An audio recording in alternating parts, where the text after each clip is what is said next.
Andhra Pradesh mega DSC 2025 ఫలితాల్లో ఎస్&ఎస్ విజయ భేరి.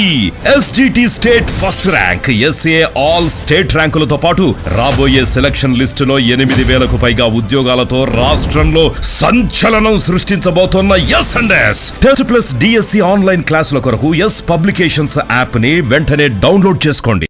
హాయ్ ఎవ్రీవన్, వెల్కమ్ టు ఎస్&ఎస్ పబ్లికేషన్స్. ఈ వీడియోలో మనము ఏపీ హైకోర్టుకు సంబంధించినటువంటి most expected GK and current అఫైర్స్కి సంబంధించినటువంటి క్వశ్చన్స్ని ఒకసారి చూద్దాం. చూడండి, ఐడెంటిఫై ద ఇన్కరెక్ట్ పెయిర్ అని చెప్పేసి అంటున్నాం. సో ఇక్కడ మీరు చూడండి, మీకు కాన్సెప్ట్ రూపంలో ఎక్కువ క్వశ్చన్స్ కవర్ అయ్యే విధంగా ఇక్కడ మీకు ఈ వీడియోలో క్వశ్చన్స్ అందించడం జరుగుతుంది. సో ఇది జస్ట్ మీకు ఆన్సర్ కాదండి.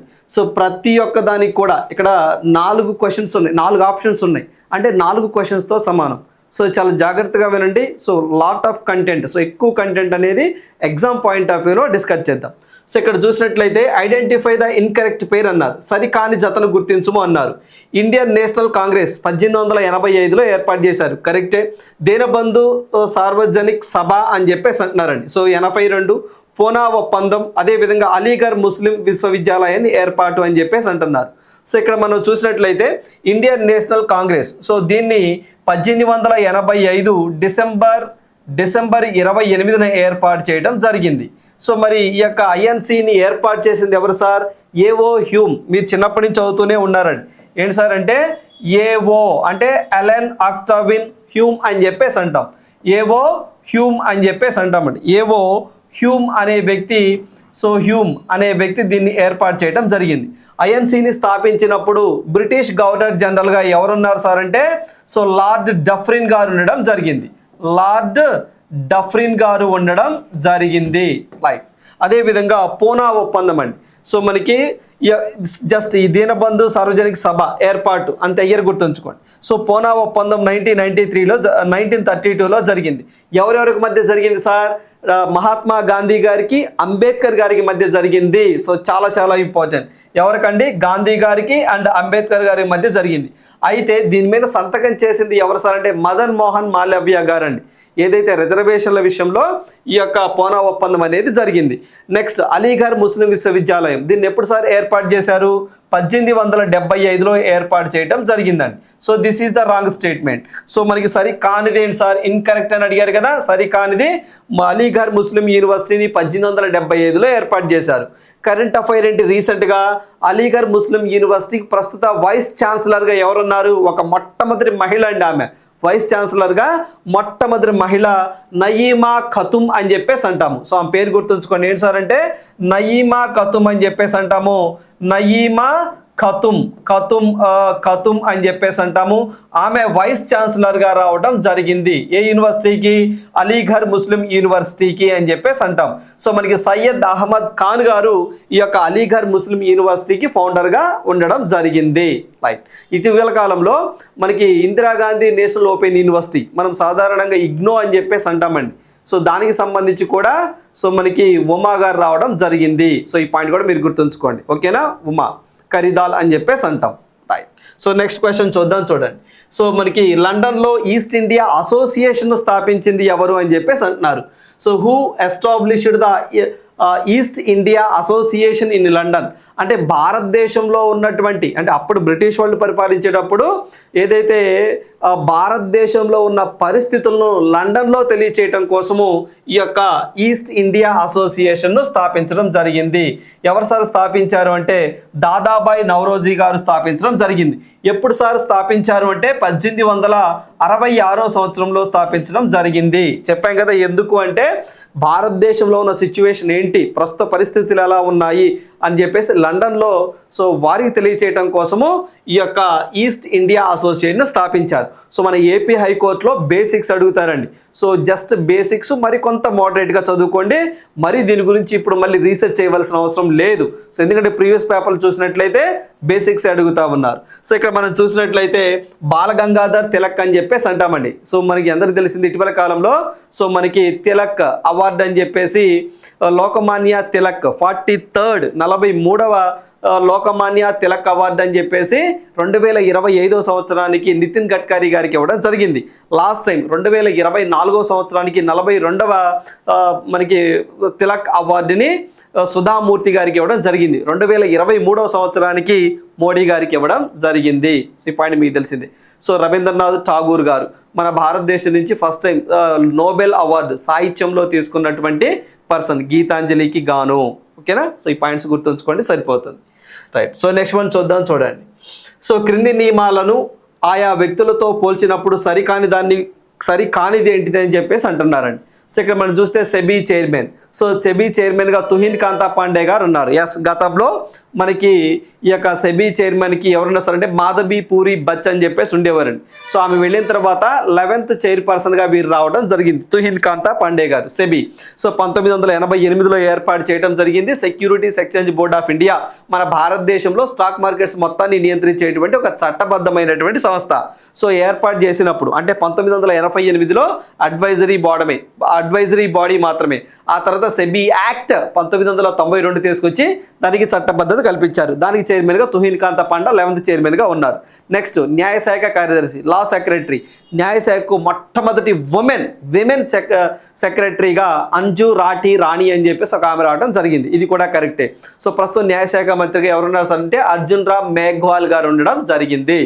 Next Hindustan petroleum corporation chairman and managing డైరెక్టర్గా సో మనకి కె సంజయ్ మూర్తి అని చెప్పేసి అంటున్నారండి. So this is the wrong statement. So ఇది మనకి రాంగ్ స్టేట్మెంట్ అండి. ఏంటి సార్ అంటే ఇక్కడ మనకు ఉండాల్సింది సో వికాస్ కౌశల్ అనే వ్యక్తి అండి. వికాస్ కౌశల్ హిందుస్థాన్ పెట్రోలియం కార్పొరేషన్కి ఎండీగా ఉండడం జరిగింది. సో ఆయన పేరు ఏంటి సార్ అంటే వికాస్ కౌశల్ అని చెప్పేసి అంటాం. సో దీన్ని 1952లో ఏర్పాటు చేయడం జరిగింది. ముంబై, మహారాష్ట్ర కేంద్రంగా హిందుస్థాన్ పెట్రోలియం కార్పొరేషన్ ఉంటుంది. రాంగ్ స్టేట్మెంట్ ఏంటి సార్? సో ఇక్కడ చూసినట్లయితే రాంగ్ స్టేట్మెంట్ 3rd అండి. నెక్స్ట్ ప్రధానమంత్రి ఫసల్ బీమా యోజన అని చెప్పేసి అంటాం. దీనికి సంబంధించి సిఇఓగా ముక్తానందన్ అగర్వాల్ రావడం జరిగింది.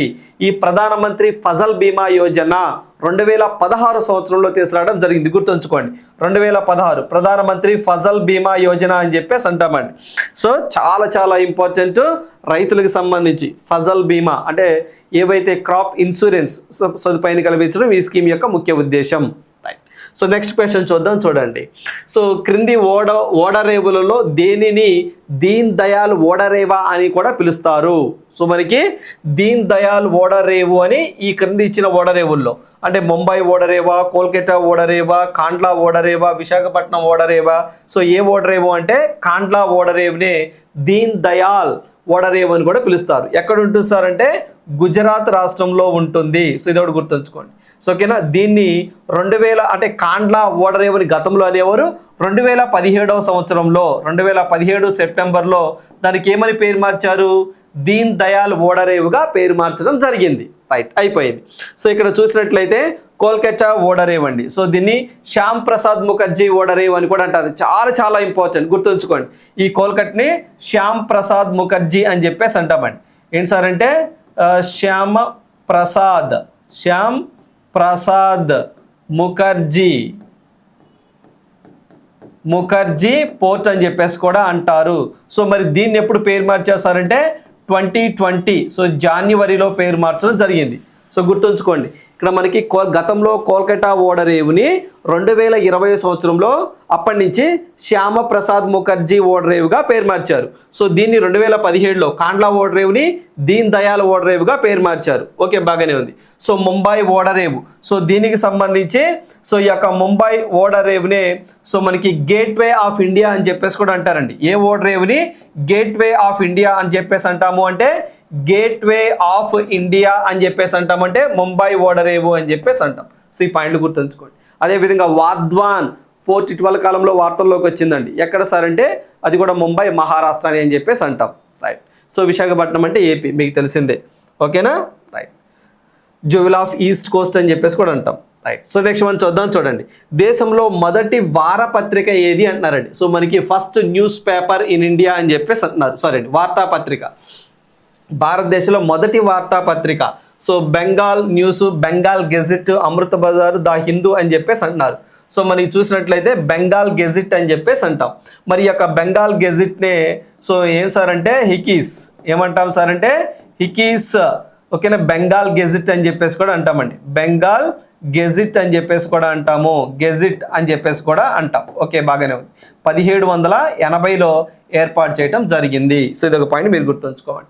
అదేవిధంగా సో ఇక్కడ మనకి ఇంపార్టెంట్ 2 చెప్తా చూడండి. గతంలో అడిగారు ఇండియన్ మిర్రర్ అని చెప్పేసి అంటామండి. సో ఇండియన్ మిర్రర్ అని చెప్పేసి అంటాం. ఈ యొక్క ఇండియన్ మిర్రర్ దేవేంద్రనాథ్ ఠాగూర్ గారు ఈ ఇండియన్ మిర్రర్ అనే ఒక న్యూస్ పేపర్ని ఏర్పాటు చేయడం జరిగింది. ఎవరు సార్ అంటే దేవేంద్రనాథ్ ఠాగూర్ అని చెప్పేసి అంటామండి. ఠాగూర్ అని చెప్పేసి అంటాం. ఇదొకటి. ఇక్కడ మనకి అమృత బజార్ని చూసారా. సో ఈ యొక్క అమృత బజార్ని సో మనకి మిట్టాలి ఘోష్ అని చెప్పేసి ఎవరండి, మోతీలాల్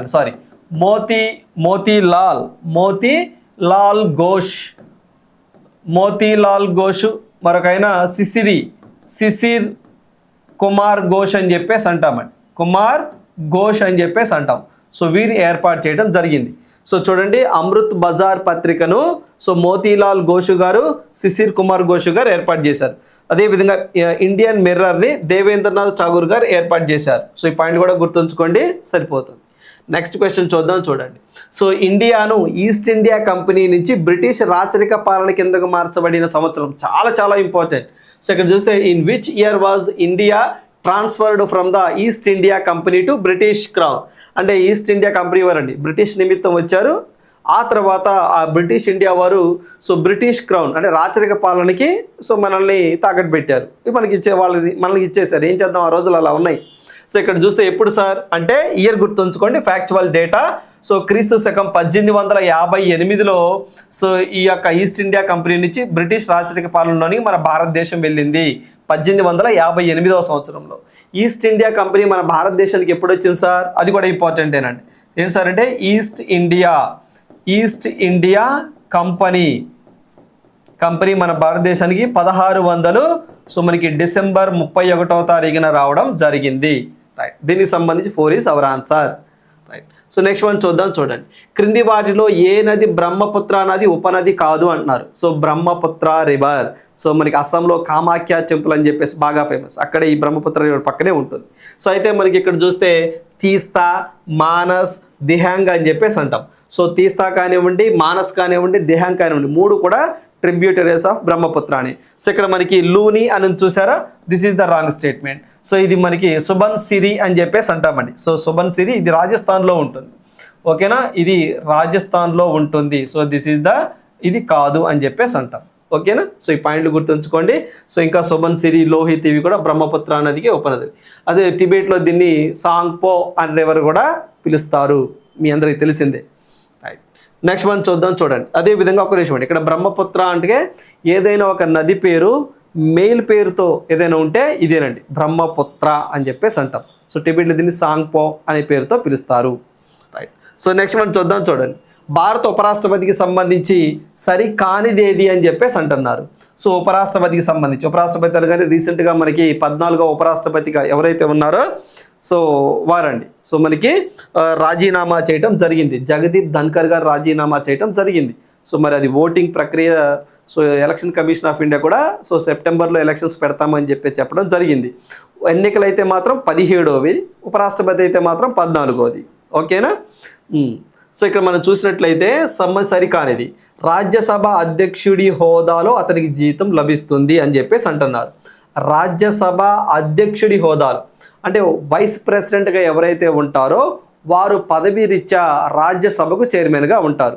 అంటే ఈయనకి రాజ్యసభ అధ్యక్షుడి హోదాలో ఆయనకి శాలరీ వస్తుంది అని చెప్పేసి అంటున్నారు. కరెక్టే, ఎస్. సో ఇక్కడ మనకి సరికానిది అడిగారు, బట్ ఇది సరైనది. అతనికి జీతభత్యం భారత పబ్లిక్ అకౌంట్ నుంచి చెల్లిస్తారు. ఇది salary paid from the public account అని చెప్పేసి అంటున్నారండి. నో పబ్లిక్ అకౌంట్ కాదు, కన్సాలిడేటెడ్ ఫండ్ ఆఫ్ ఇండియా నుంచి చెల్లిస్తారు. Consolidated fund of India, fund నుంచి చెల్లిస్తారు. ఓకేనా? సో ఇది ఒక పాయింట్. 4 లక్షల దాకా వస్తుందండి దగ్గరికి salary.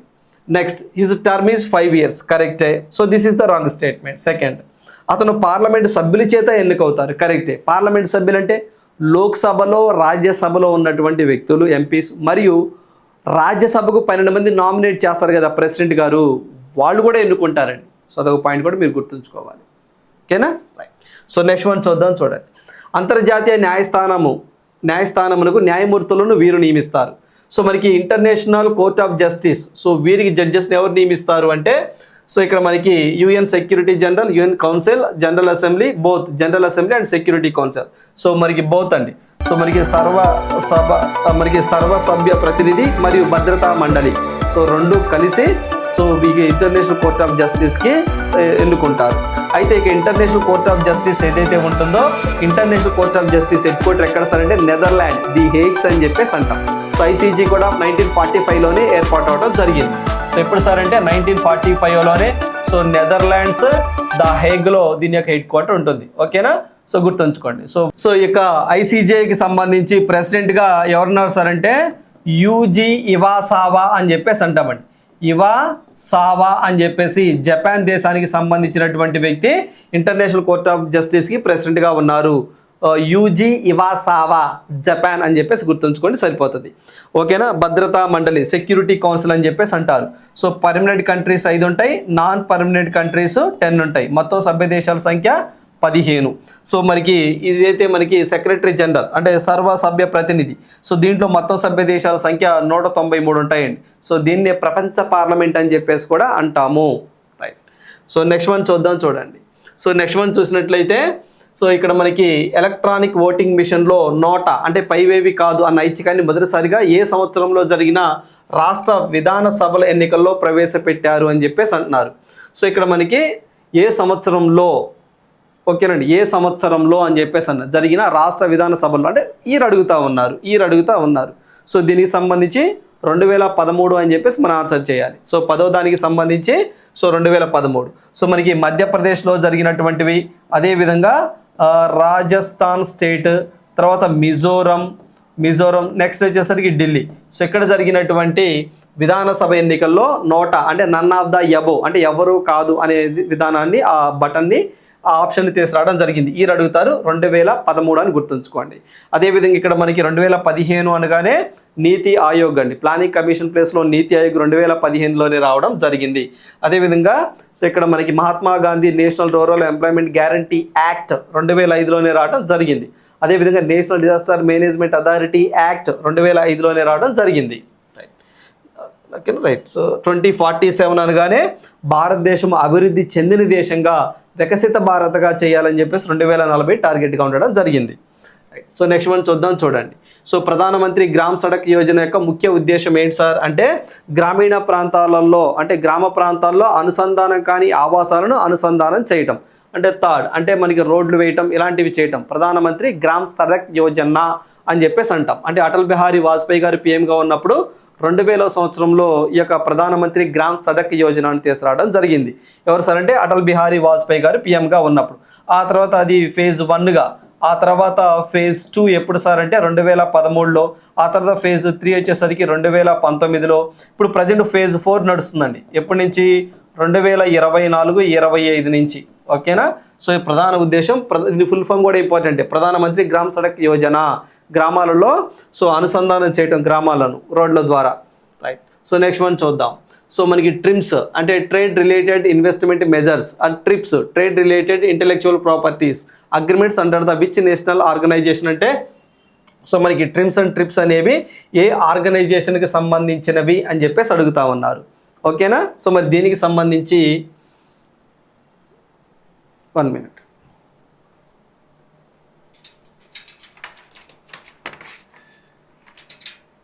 Right.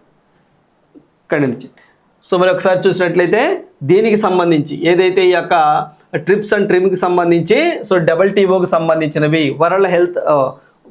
WTO world trade organisation అని చెప్పేసి అంటాం. దీనికి సంబంధించింది వరల్డ్ ట్రేడ్ ఆర్గనైజేషన్కి సంబంధించింది. సో ఇక్కడ ఆ పదాలండి, ఆ పదాలను ఉపయోగిస్తాం. సో ఇక్కడ చూస్తే WTO. సో దీన్ని ఎప్పుడు సార్ ఏర్పాటు చేశారు? 1995లో ఏర్పాటు చేయడం జరిగింది WTOని. సో దీని హెడ్ క్వార్టర్ జెనీవా, స్విట్జర్లాండ్ అని చెప్పేసి అంటాం. రైట్. సో తర్వాత ILO, ఇంటర్నేషనల్ లేబర్ ఆర్గనైజేషన్ అని చెప్పేసి అంటాం. 1919లో దీన్ని ఏర్పాటు చేశారు. ఇది కూడా స్విట్జర్లాండ్ జెనీవాలోనే ఉంటుంది. తర్వాత ఇంటర్నేషనల్ మానిటరీ ఫండ్ IMF, రెండింటిని కూడా 1944లో, ఓకేనా, రెండింటిని కూడా 1944లోనే ఏర్పాటు చేయడం జరిగింది. సో ఆ పాయింట్ గుర్తుంచుకోవాలి. మరి అదేవిధంగా IBRD, దీన్నే మనము వరల్డ్ బ్యాంక్ అని చెప్పేసి కూడా అంటామండి. ఏమంటాము? వరల్డ్ బ్యాంక్ అని చెప్పేసి కూడా అంటాం. IBRD అంటే international bank for reconstruction and development. ఏంటంటే international bank for reconstruction and development, nothing but world bank అని చెప్పేసి అంటాం. IMF, ఇంటర్నేషనల్ మానిటరీ ఫండ్, ఈ రెండింటిని ట్విన్ సిస్టర్స్ అని చెప్పేసి కూడా అంటాం. బ్రెటన్ వుడ్ కాన్ఫరెన్స్ ప్రకారం దీన్ని ఏర్పాటు చేశారు. ప్రస్తుతం వరల్డ్ బ్యాంక్ ప్రెసిడెంట్గా అజయ్ బాంగా గారు ఉండడం జరిగింది. మరి అదేవిధంగా IMFకి సంబంధించి ఎవరు ఉన్నారు సార్ అంటే సో క్రిస్టాలినా లగార్డే అని చెప్పేసి ఆమె ఉండడం జరిగింది. ఇటీవల కాలంలో IMFకి డిప్యూటీ మేనేజింగ్ డైరెక్టర్గా గీతా గోపీనాథ్ గారు పదవి విరమణ, అదే రిటైర్మెంట్ ఆమె వైదొలుగుతూ ఉంది. ఆమె హార్వర్డ్ యూనివర్సిటీకి ప్రొఫెసర్గా కూడా వెళ్తుందని చెప్పేసి మీరు కరెంట్ అఫైర్స్లో మీరు చదువుకున్నారు. సో ఈ పాయింట్లు గుర్తుంచుకోండి, సరిపోతుంది. అంటే ఇంకా దీనికి సంబంధించి ఖచ్చితంగా ఎప్పుడు ఏర్పాటు చేశారు, వీటి హెడ్స్ ఎవరు అని ఎగ్జామ్లో అడుగుతూ ఉంటారు. మరి ILOకి సంబంధించి హెడ్ ఎవరు ఉన్నారు సార్ అంటే సో మనకి గిల్బర్ట్ హోగ్బో అనే వ్యక్తి ఉన్నారండి. ఎవరండి? గిల్బర్ట్ హాంగ్బో అని చెప్పేసి వ్యక్తి ఉన్నారు. ఓకేనా. సో మరి WTOకి సంబంధించి డైరెక్టర్ జనరల్గా ఎవరున్నారు సార్ అంటే మనకి నోన్జీ ఒకాంజో ఇవేలా అని చెప్పేసి అంటామండి.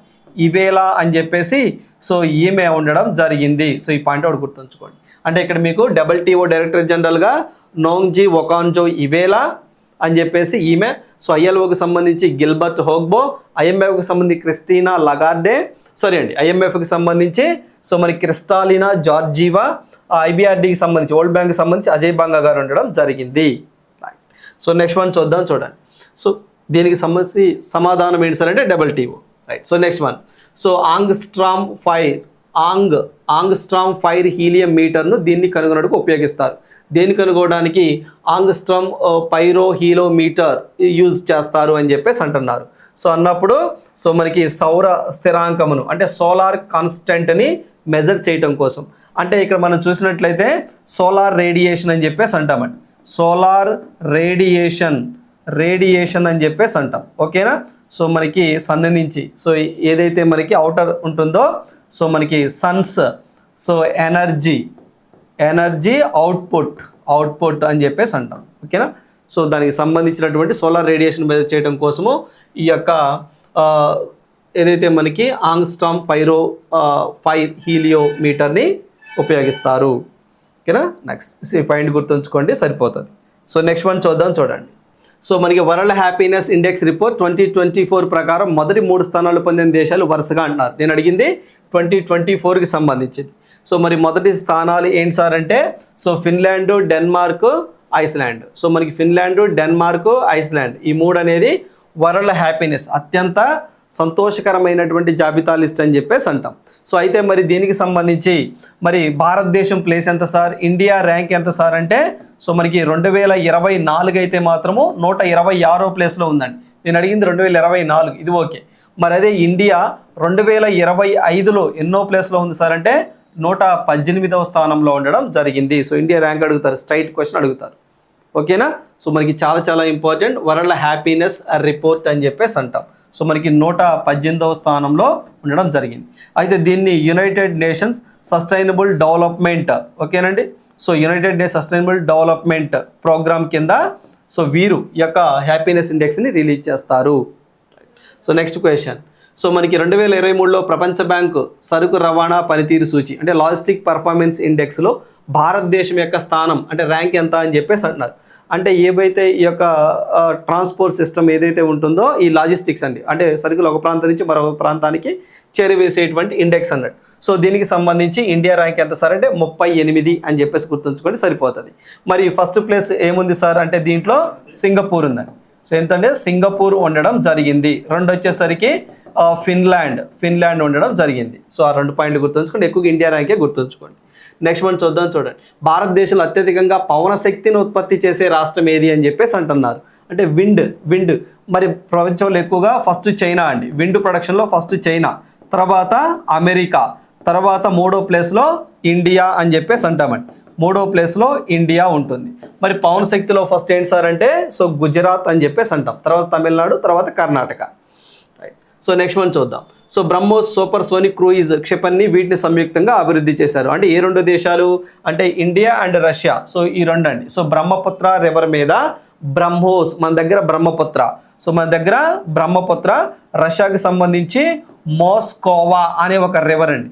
సో ఈ యొక్క బ్రహ్మపుత్ర అంటే అందుకని దీన్ని బ్రహ్మోస్ మిజైల్గా ఇండియా అండ్ రష్యా సంయుక్తంగా ఈ మిజైల్స్ని బ్రహ్మోస్ మిజైల్స్ని సో తయారు చేయడం జరిగింది, గుర్తుంచుకోండి.